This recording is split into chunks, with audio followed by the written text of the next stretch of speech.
Il trasloco di Falco 2 dall'aeroporto di Belluno alla base di Pieve di Cadore, una scelta squisitamente politica in barba al servizio di eliambulanza aggiuntivo messo in secondo piano rispetto a una manifestazione sportiva.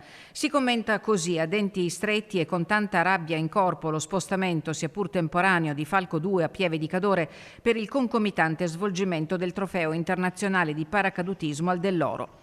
La decisione è stata imposta da Enac Malpensa, interpellata da Avincis, la multinazionale che opera il servizio sanitario anche in provincia di Belluno, ed è la prima volta che accade da quando è stato istituito il secondo elisoccorso in stagione estiva, che dalla base di Belluno copre prevalentemente l'Agordino, la Valbelluna e tutta la zona del Feltrino, sulla base di un protocollo sottoscritto dalla stessa autorità di volo per il Nord-Est, Avincis e Aeroclub Belluno, che ha garantito la convivenza fra il servizio di eccellenza sanitaria e l'attività di volo.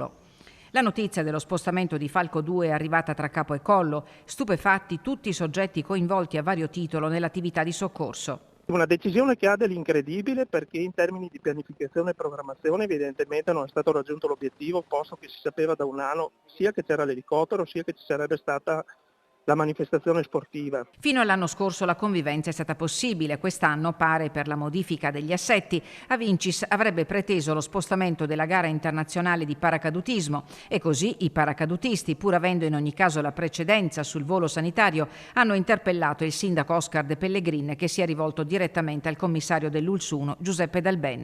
Il sindaco l'ho chiamato io.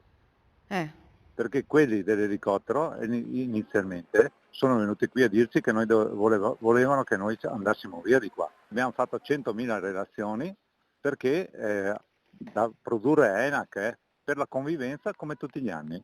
Ha deciso Enac, la proprietà quindi dell'aeroporto, che loro avevano in mano un documento che erano incompatibili con l'attività quando c'era intensa attività di paracadutismo. E dunque Enac Malpensa ha messo la parola fine alla querela tra Avincis e gli organizzatori del trofeo Città di Belluno, obbligando lo spostamento di Falco 2 per la durata delle gare.